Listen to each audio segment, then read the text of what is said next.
Hi అండి, good morning. ఎలా ఉన్నారండి? Welcome to Sam Selvin garden. అందరు బాగున్నారా?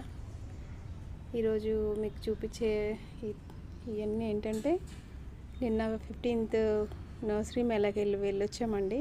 అక్కడ కొన్ని సాప్లింగ్స్, ఇది సాదాపాకు మొక్క ఎంత హెల్త్కి మంచిదండి అది. అలాగే ఎల్లో డ్రాగన్ వెరైటీ మొక్క, అలాగే ఫ్లవర్ మొక్క ఒకటి, తర్వాత మస్టర్డ్ కేక్, అలాగే నీమ్ కేక్, అలాగే ఈ పసుపు అండ్ కాసరకాయ దుంపలండి ఇవి. అలాగే ఇవన్నీ కూడా seeds, variety of seeds and gloves, ఇంకా చాలా ఉన్నాయండి. నర్సరీ మేళాలో చాలా ఉన్నాయి వెరైటీస్. ఈరోజు లాస్ట్ రోజు, ఒకవేళ మీరు వెళ్తే విజిట్ చేయగలరని మీకు ఈ యొక్క తీసుకొచ్చుకున్నాయన్నీ కూడా మీకు చూపిస్తున్నాను. థ్యాంక్ యూ సో మచ్ అండి. Happy gardening.